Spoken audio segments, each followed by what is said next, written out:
Welcome to Priveted Podcast, a blend of tech and leadership. Today we're going to talk with Lino about AI interfaces. How are you doing, Lino? Great to see you. Doing well. Great, great. So tell us a little bit about why you want to talk about AI interfaces. Well, it's something that's starting to become more of a trend. I'm a product designer, and that means that I focus a lot on the UX of products. I also focus on the UI of things. Usability is something that I'm really passionate about. And this topic came about just from my own experience of using AI. I'm sure most people here have started to touch AI, even if it's just to make their image as a Studio Ghibli cartoon, which is the meme, like everyone's doing it. And the important thing about AI, there's a lot of back and forth. You can start going into the morality of things or into the ethics or how it's going to affect the industry, this, that, or the other thing. But the important part is it's a tool, it's here, and how do we make it better and easier to use for people? Because in the end, a tool that's hard to use is not going to get used a lot, or it's not going to be used very well. So I think that looking into the interfaces of UIs is going to be interesting because right now a lot of them are basically just amplified Google search boxes. Some of them give you some hints depending on which one, and we can look at some examples, but depending on which ones you use, some are very basic and they just give you text prompts. But sometimes I felt like maybe you could do something a little more, a little bit better, or tweak things here and there so we can look at some examples and then see what they can do. So I had a first question for you. Is there a AI tool or several tools that you've been using a lot lately? Yeah, I've been using mostly ChatGPT. I remember we were using one for copy. I think it's Copy AI. Yeah, and some other tools here and there. Yeah, but mostly ChatGPT. And they've been improving the interface quite a lot. And then the other one that I've been using is the mobile app for ChatGPT. It has its quirks. So as an example, because I mentioned a lot of it is like text boxes, but in ChatGPT's case, it gives you the option to speak to it and then, it talks back to you. Have you used that option a lot or do you prefer to use just text and prompts? We used that one on the mobile app. It was so funny. We start playing with it with my son, and we will just ask the ChatGPT for jokes, and then we will start like asking. With my son, we were asking for more ridiculous things, right? Make it silly, and then he will tell us a story. We'll ask him to tell us a joke, then to tell us a story, and then we would explain the gist of a story, and then I mean, they're just of a story. ChatGPT will give us a story, right? And then it would ask us, we'll tell him, like, ask us for more, what happens next. And then, the character is on the beach or the character is doing that, right? So we will play with that a lot. It was so much fun. Yeah. And we used that because we were driving. So I was driving. So the voice interface was great for that, right? So we would like talk to the response with voice, and then ChatGPT will come back and tell us the rest of the story, right? Do you remember the adventure games that existed, in the 90s? That was a text-based interface. You're in a forest and Yes. walk north and, things like that. So it was kind of like that, but it was so organic that it happened organically. So it was very interesting to see it go, develop. Yeah, and that's a very interesting thing about how you use a different thing. Like voice, for example, obviously is very natural to use it when you're driving. You don't want to be distracting yourself, so that's just a thing that's been there in general. And thankfully, I think AI has helped a lot with improving it because I think some of us remember when wasn't AI really wasn't a thing before, but you did have the microphone option of like, do a command, do this or the other thing. And it was just really bad because you would tell it, play this song or play this other thing, and it would just be like, I don't know, or it would play the wrong thing, or it would do something else. And nowadays, it's gotten a lot more natural. It feels like you're actually maybe not talking to someone. Sometimes it can feel like that way, but at least it feels like it understands. It knows what I'm getting at. It knows what I'm trying to do. And so, again, it feels more natural. And I think that's a good part. It's actually something that I remember in design was being talked about years ago, which is like user interfaces using voice is something that's going to evolve and become a lot more useful. And I think that's a good example of something good, but I think we can still improve. For example, with ChatGPT, something that I noticed is when you're working with it, something that works or maybe doesn't work, depending on the case, is with voice in the web interface, for example. You can tell it things and use voice with ChatGPT, but then the problem is, what if I wanted to add a text prompt? Or what if, I have something to copy paste I want to add to the conversation. Like it's either voice only mode or text only mode. Like there's no clean way right now to jump between one and the other. So that's just something that I noticed is, you know, it can be a good thing, can be a bad thing. So here's an example. You were talking earlier about sharing stories, and this is something that I think we can improve with the way voice and UI works. Is, for example, I tell me the gist of a story, and then it starts to tell me a story, and it gives it to me in text, and I can even hit reply, and I can hear it, and it's talking to me. But the problem is when you're in voice mode, the problem is that I can see the AI and it can hear me and it can respond to me, but I can't add text prompts, for example. So it's limiting the way that I can talk. And that's something that, can be handy or not, but it's kind of a one of those things that I was mentioning can be a thing to improve. So what about hybrid modes? Why am I restricted only to voice mode? For example, if you're on your phone and you're using the voice, it's totally understandable that it only works with voice mode for the time being, right? But even then, like what if I'm on my phone and I'm sitting down or whatever, and now I want to type something or I want to copy paste something into it? For example, sometimes maybe you're in voice mode, but you're like, hey, you know what? I'm not sure how to say this thing because maybe you're not a native speaker.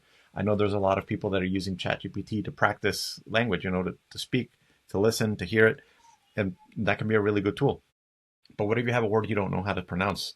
So copy paste it, bring it into the conversation, and then it can help you pronounce the thing, right? Because otherwise, for example, in this one, I have to get out of voice mode, get into this, and then if I want to continue chatting, then I have to click back. So you notice how there's like a lot of back and forth, context switching.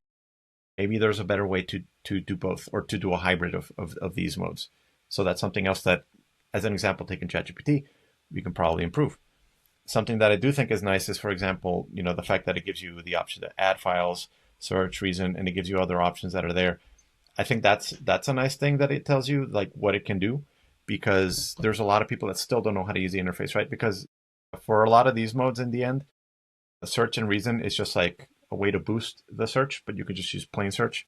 And other things like Grok, for example, it does have like similar switches, deep search. You can do the think, you can add an attachment. But the other thing is, for example, these modes on the bottom, there aren't really modes, most of them. A lot of them are just tell me, give me a hint. For example, here with personas, you can say something like you were talking about jokes earlier. So give me a comedian. And all it does is like it just generates a prompt for me, and then it starts to generate, text.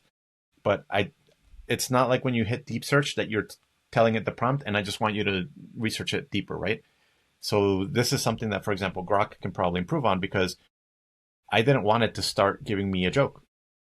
Maybe what I was expecting was, okay, now you're going to be a comedian, so now let me tell you what I want you to tell me a joke about. Maybe I want you to be my comedian friend, but I want you to do clean jokes, or maybe jokes for adults. So maybe my expectation would be when I select this, similar to Think or Deep Search, how they're just a toggle. Maybe that's something that, you could improve. And again, depending on the AI of choice, I do think there's a lot of them that can improve that. For example, there's another application that's called, I'm not sure, and again, speaking about pronunciation, I'm not sure if it's called Rev or Reve, but this is a really interesting one, and I'll share this one as well. The cool thing about it is it's a new AI that has been made actually with help in partnership with, and I'm gonna mangle his last name, so I'll just call him Luke W. But he's a UXer that's been working with Google and a lot of big people. I follow him a lot because he has a lot of really great insights. And he was working with an AI that actually sort of understands what you're trying to do with it. And I know that ChatGPT's improved a lot on their own end, but this AI is really cool in the sense that you can give it a good description and it generates pretty close approximation of what you wanted. I actually tried this with an image I had, and I described the image I had of my daughter. It did a pretty good job of doing it. And then I told it, obviously, do it as a cartoon, do it as something else. And it did a pretty interesting job. And the cool thing is it does realism really well. It also does stylizing really well. It can even do posters. So this is an example. This is the app. And the cool thing about it is here's the explore mode. So you can see a lot of examples. Like a lot of these are pretty impressive because they just look like photographs. And a lot of them, like you can recognize like some famous people. You can see some things that look like illustrations. But a lot of these could very well pass for like, this is just a photo that somebody took. And that's pretty cool. But you can even generate, things that are like poster-like, stylized, illustrations, pretty cool. But the coolest thing I like about this one is you can click on an image and you can see the option that it says instruct. So it says, what would you like to change? And you can give it an instruction and it'll tweak it. Or you can see edit prompt, and you can actually see the exact prompt that generated this image. So you can start to get images or ideas for what kinds of things you can do. The other Oh, so interesting thing that, you can take that prompt, modify it, and generate a new image based on that. yes. So if you like the style, for example, this thing that says halftone effect, blah, blah, blah, you can take that and then make your own version of it, or at least try to make your own version of it. But the other interesting thing is you can tell it instruct, and it can generate things for you. So for example, let's say I wanted to say add a second biker, then it'll just go generate. I'll talk about these things in a second. These are the images that I've generated before. But the cool thing about this is we'll see what it's generating. I'll get to that one in a second. But you saw that illustration that we had, and now you see this one here, right? So it actually did a pretty good job of doing what I wanted. So I asked her to put a second biker in it, and it did it. And it did it. Yeah, I think right now it's having trouble with hands, right? It doesn't write hands Depending on correctly. the case. And actually, I wanted to get to this case. So I was just generating fake stock like imagery. So like this is one of those, and this one looks like a photo. Like this one looks pretty legit. The hands aren't creepy or anything. Then I generated a second one, different lady. Hands look pretty natural. So I'm like, okay, this is pretty interesting. Then I asked for a different pose, different angle. And then it generated this, like, I don't know what the heck this thing is, but like nightmare Creepy finger. hands, yeah. Yeah. Nightmare fingers, yeah. Yeah. And so this is where, yeah, AI starts to fall apart, but you're like, okay, this is, I can ignore parts of it and it's pretty decent. Here's another one with like pretty decent hands, but again, the mouth just didn't look very natural. And I just kept doing prompts, like, hey, try to do something a little different, change the angle, but the instruction was look at the camera. So it changed the angle, but she's looking at the camera. So that's a little odd. And so I decided to tell it, let's look at it from the front. And so I generated this image, which I actually like because I'm like, this one actually looks like a, photography professional, etc. So I'm like, this is looking pretty nice. And then I was asking it like, how about we tilt it up a little higher, looking down at her? And the first one is like, I added a tumbler and changed the girl, added the plants and all that stuff. I'm like, okay, let's go higher. And then it generated this horrible thing where her neck is broken because she's looking backwards, and this is like an exorcist type thing, right? It's like creepy. And the funny thing is, because it kept the instruction of look at the camera, then I guess the AI decided that, well, she's got to be looking at the camera just from a really high angle. And instead of, looking up, just decided like, oh, I'm just going to turn the head around. And this is where the AI starts to get a little creepy and unhinged. But then you can be like, okay, now I try to fix it around, and now you can see this. It looks all right, but her head looks giant. It kind of looks like you have a lens that's like really zoomed in, or not zoomed in, but like fisheye almost. So her head looks a little strange. And I asked her to like look away, look with a different lens, and it generated almost the exact same image. It just changed her clothes. This is something else that I think is really interesting about some AI, which I think we're starting to get to that point. There's a lot of times with AI where you want a little fix, and it redoes the whole image. So you lose the thing you wanted, and you basically were like, I just want to change this one thing, and it doesn't. It just re-images the whole thing. It And in this case, generates you can a see whole new thing. a whole new person, for example. And in this case, you can see the girl pretty much looks like the same girl, but in this case, she has a T-shirt with sleeves, and in this case, she doesn't. So it's like, okay, that's pretty interesting because it kept most of the things the same. So again, this is actually part of the promise of this app is like you could tell it, for example, this image that I liked. And the neat thing about this one is I can experiment on the fly because every day they're giving you 20 free credits to play around with, which I think is nice so you can iterate. So if I wanted to say, I don't know, make the laptop dark gray, we'll see if it does it without changing anything else, because sometimes it does a really good job and it keeps all the details and it just changes a little detail, and other times it generates a new person. So this is But something that you can specify if you want to keep the same person or not. and sometimes it does it, sometimes it doesn't work. And again, this is one of those things like hopefully it can change things. For example, this is another one that it generated, which I think looks pretty legit. It doesn't look wrong. What if I say give the girl a red blouse? Same people. We'll see if it does it. But again, a lot of times, like it still fails to, like an artist, right? Like with an illustration or with a photo or that kind of thing, you can tell it, you know, just tweak this, color it, Photoshop it, whatever, and you'll keep the same image. But in this case, now the girl's different. The guy looks pretty much the same, but the girl is different. So this is something that this is more about the technology itself of like recognizing what it is that you're looking at. Intent is a really interesting part of human relationship. Of like a lot of times we can tell intent, just by voice, by pointing things out, but AI doesn't really understand that. So this is going to be something interesting to see how can they work with this in the future to make the tools even better. Because the same thing happens when you're working with text. This one is more visually interesting, so that's why I'm showing the image one. But with ChatGPT or with Grok or whichever other AI you're using, a lot of times with text you want to maybe tweak things a little bit or ask it to fix things, and sometimes it does it, and other times it just starts to hallucinate and go in weird directions, right? Like with code, for example. Sometimes it gives you legitimate functions, and sometimes you just push it and push it until it starts making up functions that don't exist or making things that don't quite work or generate errors.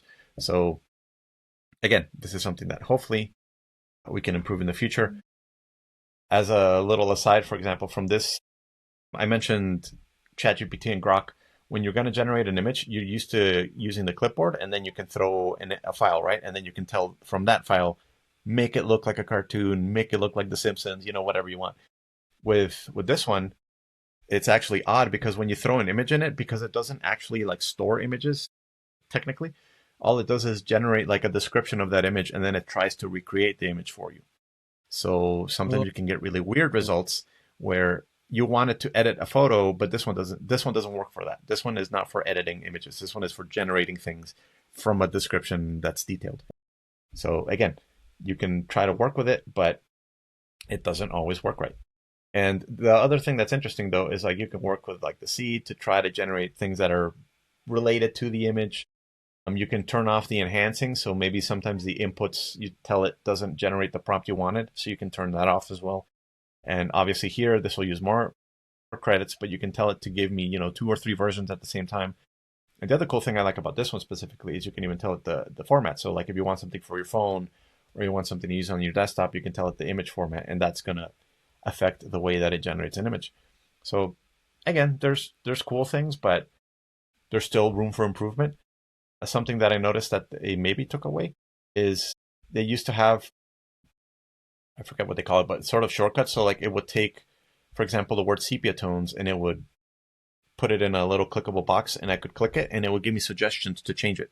So maybe instead of sepia, it would change to rainbow or colorful or monochrome or other things. So it would give you like keywords that you could change so that it would only modify those things. So I'm not sure if they're still experimenting what's going on there, but I thought that was a pretty interesting thing, because then that lends itself more to what I was mentioning of what if I just want to change the girls from being redheads to brunettes? Then I could find the part where it says, flowing red hair, and then would highlight it, and then I would just change it immediately to, brunette or whatever the case may be. So again, different experiences, different expectations.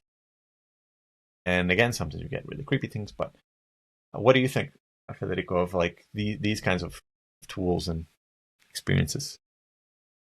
so yeah, the one of the things that you can do with the ChatGPT iPhone app is that you can actually get to play with the switching from voice to text. So that's pretty nice. You have like different levels of voice to text because you can use the native pitch to text iPhone feature or iOS feature. You can sometimes I use that so I can speak and generate the prompt, and I can read the prompt, and I can talk with ChatGPT in text, but I'm using the speech to text feature from the iPhone, right? Sometimes it's better than just typing, right? And then you have a button where you can actually switch to voice, and what it is doing is you're talking, but it's also typing everything on the chat, so you can go back and check it out. So sometimes it's a good thing for like talking to a creative. That's one way that I see it. So I can talk to ChatGPT, get some ideas of copy that I would like to build, and then I can improve it, and then I can I can, go back to the laptop and just copy and paste that piece of text that I like, right? So I've been using it for that. It's been quite useful. Like you can ask, okay, what are other words for great? Then it gives you a few options, and you can choose based on that, right?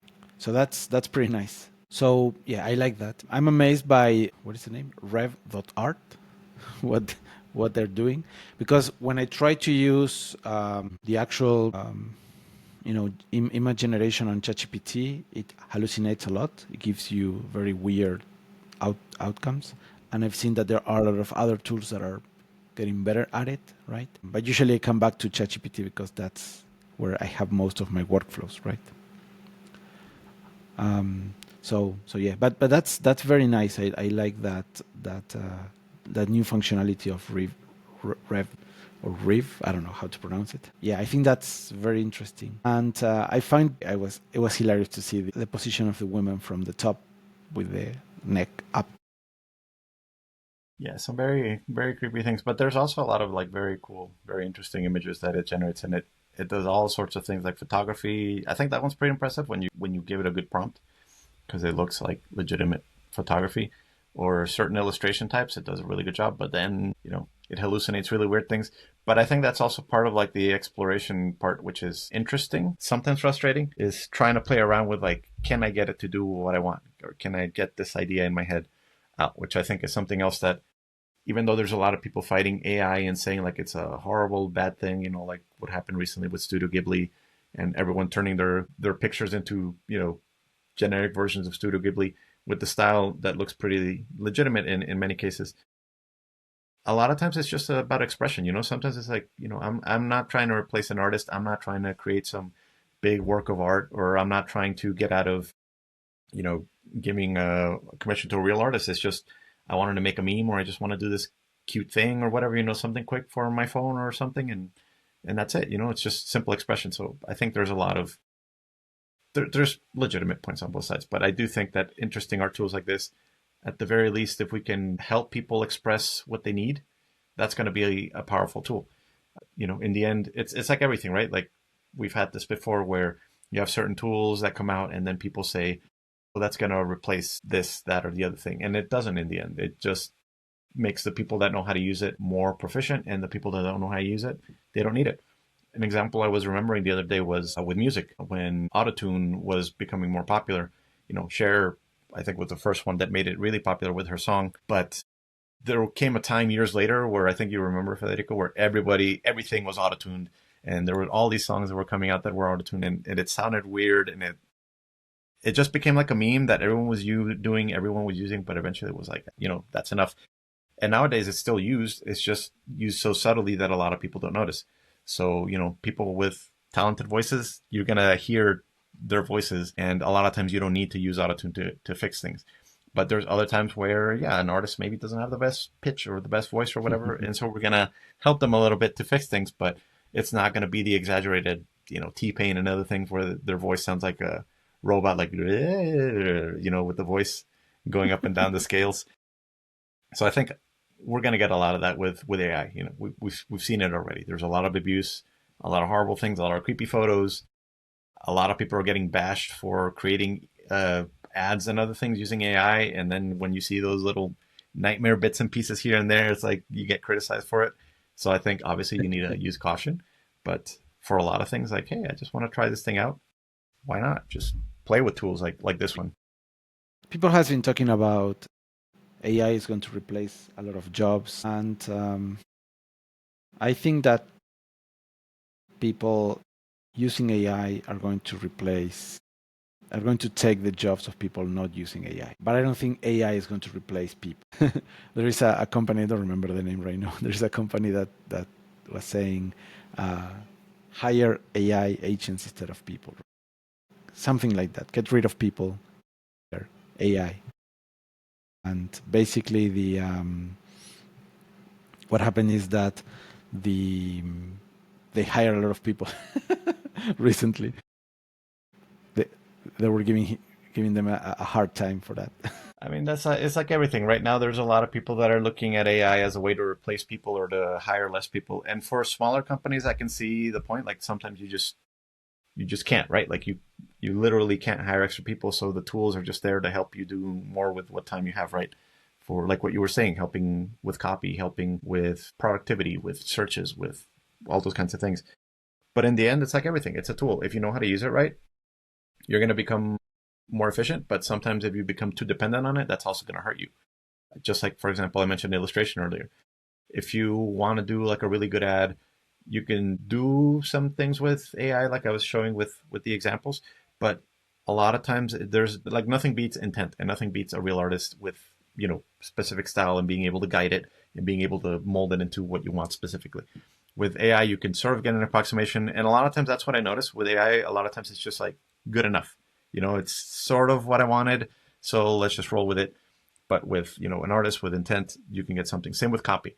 Copy AI can give you a lot of text and things and I've seen a lot of critiques about people are now criticizing wordy, lengthy essay like things of saying like, hey, that looks like it was generated by AI, not by a human person, because AI tends to be very verbose or it tends to over explain things. And if you're not a master, at least not very knowledgeable in the area that you're writing copy for, you won't notice those flaws. You won't notice those issues. So, there's a balance to everything. Like I've used it sometimes for translation just because there's so much text and then I just read over the text and then I just start fixing words here and there. But it really is a good help, instead of having to translate the whole thing by myself sometimes. It's just easier. Like, hey, I have this block of text, translate it for me. I'll fix it. And sometimes that works a lot better. But I know there's the opposite side of, especially with code. Some people say, vibe coding, for example, you get your vibe code. It's good for prototyping, but for actual production code, it's garbage because you don't know half of the things that it did and why it put them there. And then it's like going into someone else's code, right, from the scratch. And then now you have to debug and fix and redo. And there's all these things that are like, why would someone do that? It's like everything. I like the analogy of like AI is like hiring a junior or a trainee sometimes that they can do a lot of the grunt work and help you with all that, but in the end, it doesn't replace an experienced person. So with code, it's the same thing, right? Like you wouldn't expect a junior to make your production code. You can ask them to help you with little bits here and there, replace certain things, but you're not going to trust them for, you know, make the production app. I'm sure you've heard of some examples, Federico. I remember this one guy that was live coding, and then he said, I got trolled and they destroyed my app because I have no idea how to debug the thing, how to fix it, how to patch holes. Because he just threw an app out into the real world with that, just with the AI made this thing for me. So good enough, right? No, not good So enough. the best way I can explain, I've been using Copilot. It's a AI agent that helps you code. And the way I explained that it works is, have you seen Ben Stiller when he's imitating Tom Cruise, right? And they say, "Oh, we finish each other's sentences," right? Um, which it's hilarious, but that's kind of how I see that working, because what happens is that when when you're typing code, then ChatGPT gives you, well, it's not ChatGPT, it's Copilot, but it gives you options, and those options kind of doesn't make sense. But then when you're writing your logic and it's obvious what you're going to do, then it auto completes with what you want to do, right? So you know, so it's very very funny, because it's like he's trying to complete my sentence, right? But after I solved all the logic, right? So it's not helping at all, if that makes sense, right? Yeah, it's very interesting. So I was reading about, there are new context servers that gives the AI agents more context about what you're doing, and I've seen people talking about that those are going to improve those type of things, right? Because they're going to be able to read. The whole idea of Copilot was that they were able to read your whole code base, and then based on that gives you answers that will make sense for your application, right? So usually what you do with applications like that is you build abstractions, and those abstractions, they have some connection with the real world, right? So we're building pre-vetted, and pre-vetted has contacts, and those contacts are actually people, and so you're building levels of abstraction from those uh, real things into these objects that represent whatever you're doing. And then we have the vetting process, right? The vetting process has their own things, right? So again, you build this type of things, and then they have their own rules, and so when you get a vetting process and you want to do something with it, right? I would expect Copilot to be able to understand, we are dealing with this object, it has these attributes, it has these properties, so it's probably going to want to reject or approve the candidate, or wants to put some scoring into it, right? Whatever it is, right? But so far Copilot doesn't have that context, so the code that it gives is very generic, so it's not that useful, if that makes sense. And I think that's where we're getting at, which is the tricky part of like how much do you want it to really know versus keeping things private or whatever. But I think it's a necessary evil for certain things like a code base. It needs to know your code base so that it can understand, okay, this is what I can do, and this is maybe what you're asking me to do within that context. Or if you're looking to expand, because something else I was thinking about is prototyping, for example, with whether it's on the visual side, but also on the coding side. Because I worked with developers a lot, trying to make POCs for a lot of ideas that we have. And so they would make something very rough just to be sure that in code is this the functionality that you wanted? And I think that's something that'll be interesting in the future, where we're starting to get there with certain tools that go like from Figma to UI, and then you start to generate websites and that kind of thing. But I think we're not quite there yet, but we're getting there, of being able to generate like, okay, this is my rough idea. Make me a prototype faster so that I can visualize the flow, so I can visualize, how I'm going to navigate the site, etc. And then from there, maybe have a conversation with the developer. And then I go back to design. And it's like, okay, we got the rough idea. We got the skeleton, the brainstorming in a sense. There's a lot of what they call napkin drawing. You can sketch, wherever.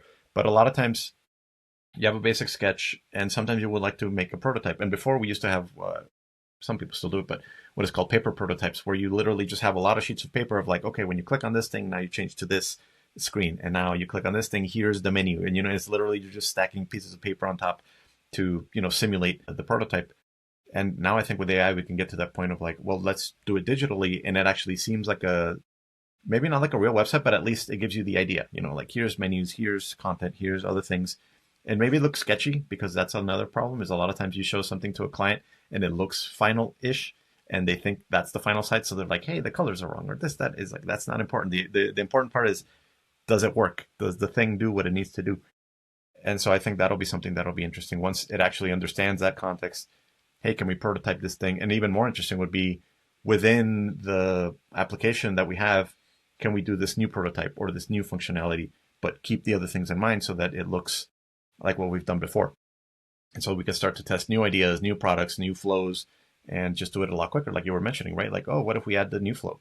Well, can the AI help me prototype something that looks like what we've done, and just do it a lot more quickly, so that I can get the rough idea out, show it to you, we test it out, you like it, okay, now let me hit the little details and polish the design myself. Right. Right. The yeah, I understand what you're saying. We try those tools. Remember, we try like these AI generate tools that will generate websites, and usually they look bland. They yeah, it's like whatever, right? It doesn't look. It doesn't give you an engaging output that you can say, oh, that looks great, or let's improve this or whatever, and then we can just publish it, right? I think So that's where we're starting to, hopefully we'll get to there soon. I'm pretty sure soon enough, of being able to mhm. take that and, for example, okay, generate something that looks interesting, or if it looks bland, at least make it look like a sketch, make it look like it's not supposed to be final, so that I know that I'm just looking at a prototype. Wireframe basically a sketch to just get the functionality out. There's a lot of potential, but I think the problem is there's a lot of abuse of those people that are trying to just go from get this idea and turn it into production and just throw it out into the world. And if it explodes, I have no idea how to fix it, because I didn't actually build any of this and I don't understand what's going on. right, right. Going back to we were talking about AI interfaces, right? Going back to that topic, one of the things that I like about ChatGPT that is starting to do now is, um, first they allow you to they show you different options. option one, option two, right? And then you could choose. So that will give ChatGPT the feedback, right, about which outcome would be better. But then the other thing that they did, which I think is nice, they did this, it will allow you to edit documents within the app, right? So similar to what you were talking about, modifying if you say, oh, I want to generate a document with this and this and that, you can give them a Word document, and then it would edit it and it would improve it, and then it will show you a document editor where you can just translate specific lines or specific sections of it, right? So I think that was very nice. Eventually became frustrating because it broke at one point, so I lost some editing that I was doing, and I was like, but I think it's a bug that they're going to fix soon, or I hope so, right? Yeah. Yeah, but there's a lot of interesting things. For example, speaking of the UI again and the experience, I'm sure you've played around with Canvas, which is something that was some premium users had before, but now free users get to use as well. So that's more of the collaborative mode of like, here's the inputs from the AI you usually get, but now you can start to modify those bits and pieces of what it's giving you. So, there's a lot of interesting things. But again, I think there's a lot of area of opportunity for design and just for interaction design as well to improve the way that we're using these tools. Because right now, like I said, a lot of it is just text or chatting or, talking to it. But there's still, I feel, areas where what if I could use my mouse to pick apart certain things and then start working with that instead of just having to be like, hey, that thing I said, 3 minutes ago, can you edit that one specific block and, try to understand the context of what I'm telling you and now do this thing. Is like, what if I could actually just be like, okay, this little bit you said here, now let's bring it over here. Thinking of Tony Stark, with the holograms and all that, how he would explode things and like grab bits and pieces from something in 3D. I'm kind of thinking we could have like some more abstract interaction with, with the AI, because right now I feel like it works a lot like in blocks. So like I generate this thing and now you respond, and I generate another block and now you respond, instead of being able to like, why don't I just respond to this little bit or interact with this little piece instead of redoing the whole thing, right? I'm sure you've had this before where you've asked it for something and you ask for maybe a clarification, and sometimes it does the whole thing over. And so sometimes that's useful, and sometimes like I just wanted that one little piece of information. So I think there's still a lot of area of improvement for how we get our outputs. Right. Yeah, I think it's getting better. And the thing is that it's getting better in ways that I was not expecting. It's very interesting to see how that's going to evolve. Yeah, go ahead. I was just gonna say, like, one very simple example is like you were mentioning a story that was evolving, so I was asking ChatGPT, hey, can you make me a choose your own adventure story? The ones that was like you get to this thing, and in the old books it would be like go to page blah blah blah if you want to do this thing, or go to page blah blah blah if you want to do something else, right? So you basically have like a branching path. So ChatGPT right now, like it says, what do you choose? Do you choose A or B? So I would have to type A or B, but why don't you just make it clickable? Click on A or click on B, and that's my selection, right? But right now, like I said, it's still very static. So there's like it's simple things that we can improve in the future. But I think there's a lot of areas of opportunity where, hey, we could do interesting things with just making the text interactive. And so here I'll just show an example just for the sake of not leaving it so abstract. But like here I made, I asked it like, hey, can you do this thing? Tell me a story. And it says, okay, I'm going to choose your own adventure. And it's starting to tell me a story. And then there's path A and then there's path B. Which do you choose? And now I have to type it. Did you like that? That's amazing. But here's the problem is like, why can't I just click it? So right now I would have to tell it, okay, let's do B. And then it'll continue the story. But again, those are like little interaction things that eventually will become a lot more interesting. Like, hey, why don't you make it interactive? And what if eventually this story, I can imagine this in the future being like, hey, I'm going to do like even an animated story or, a picture book or something as I'm giving you the story. So it would be interesting if you could interact with it even further, like it'd be really cool for kids. Like, why don't you show them this mirror lake or the whispering cave or the cliffs? And then they could actually see, like, imagine if instead of seeing, simple text prompts, it actually gives you like 3 images. And now almost like a video game, it's like, okay, click which one you want to do. Going back to what you said of the text adventures of old, the text adventure was more because that's the only way you had to interact, was just typing text, doing commands. And then eventually the adventure genre started to evolve to have like icons. So it would replace the commands of see, blah, blah, blah, touch blah blah blah, use blah blah blah. Now you would have, an eye icon, and now you can see and you can click on things, right? Or you can use the mouth to talk to people, and then you would put that mouth cursor over the person you wanted to talk to. So I think maybe we're in the text adventure era of AI, and it'll be interesting to see once we get to the more advanced versions. Yeah, I think that when we did it with voice, it was great because we were able to just talk with just talk with it. So instead of clicking, we will be saying, I don't remember exactly how it went, but it was something like, we're going to the forest, right? And it and then it's like, oh, and it was something like this yes and exercise, like in theatralization, right? So then the character goes to the forest, and then a monster shows up, right? And then, but he has a sword, right? And then we will keep adding more and more into the story, right? And my son was fascinated with it, right? And then he went crazy, on adding more, surreal things, right? Yeah. And then the monster will get bigger, right? And I don't know. So for that, it was a very fun exercise to do, right?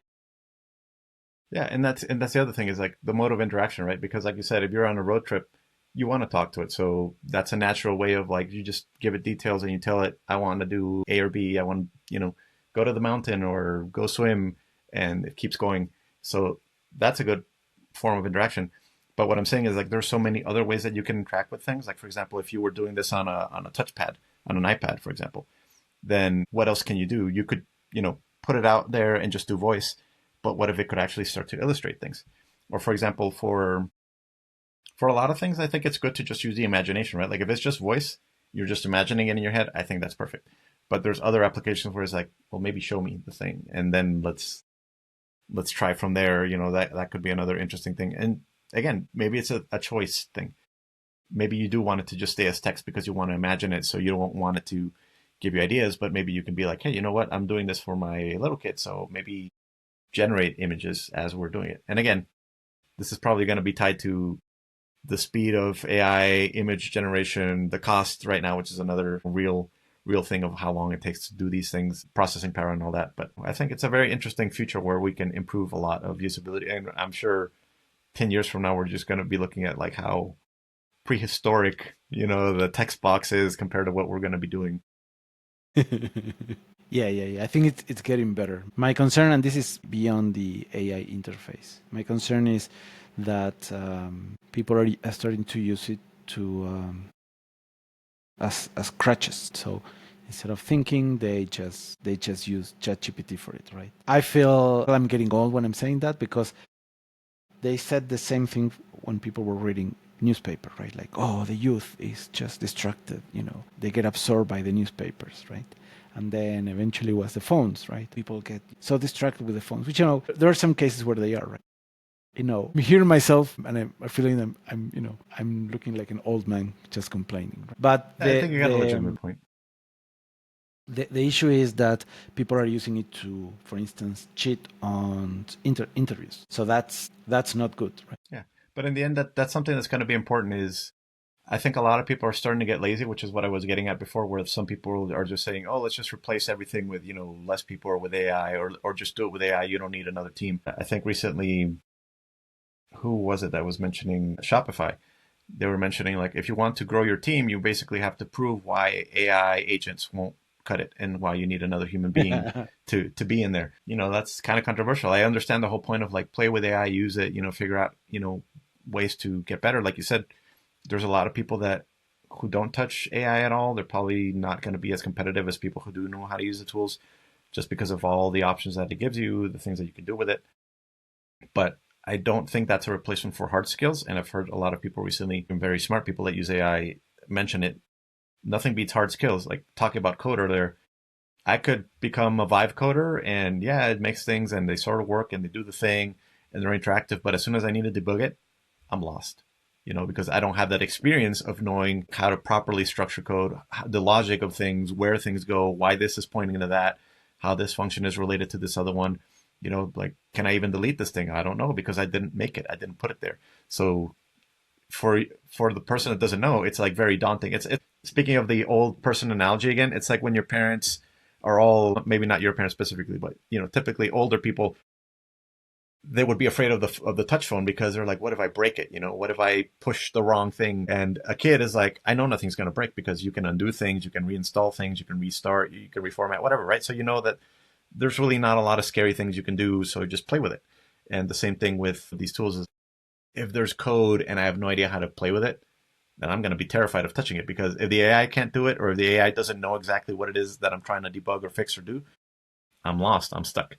But if I have that experience of coding, then I can be like, okay, let me get into the guts, right? Like, let me break things a little and tweak and change it, and I can fix things. So I think there's no replacement for those hard skills. And that's actually to something you mentioned earlier. A lot of people, they're trying to replace people with AI, a lot of companies, but what they're going to find out pretty soon, I'm sure, is actually you need humans to be able to debug all the stuff that AI is doing.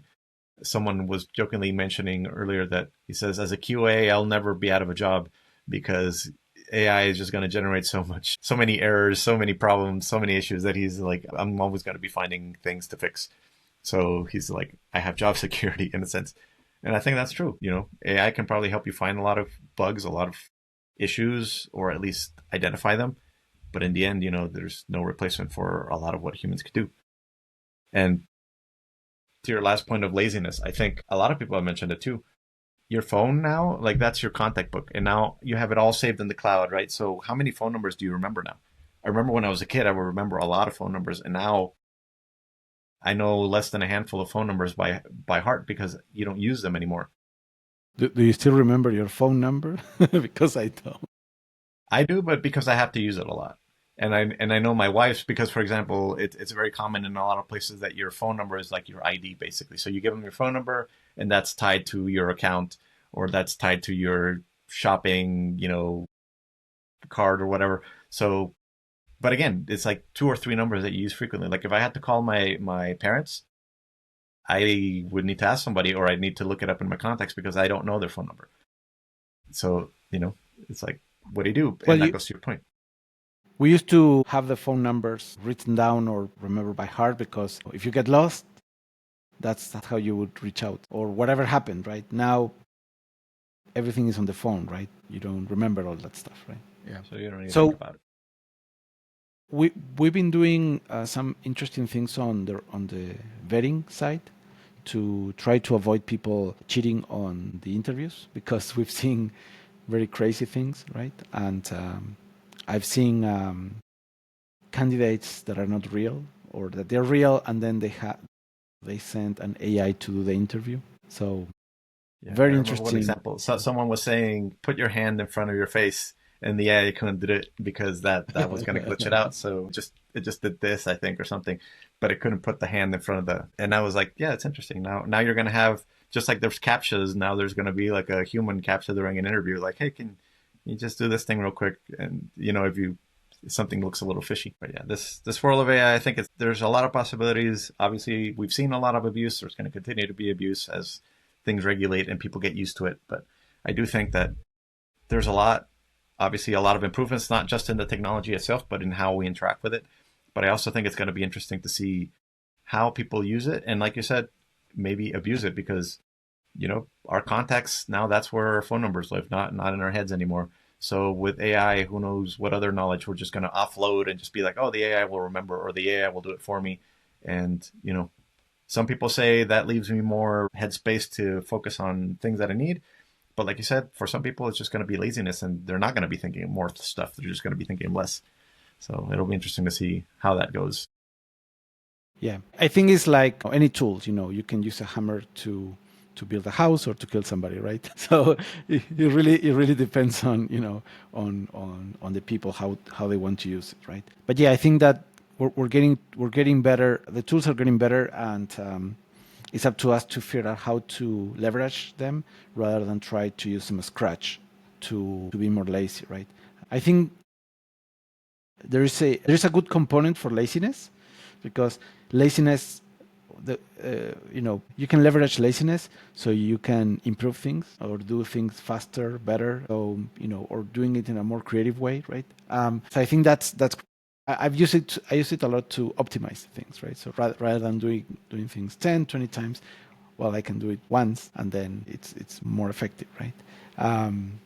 But I don't think it starts with laziness, but then it becomes more of a obsession for optimization, right? But it has a component of, hey, I don't want to do this thing, 10, 20 times if I can avoid it, right? But to the point is, we'll see how these things evolve into how people are going to use them, right? Because if they use it to improve their productivity, that's going to be a game changer for everybody.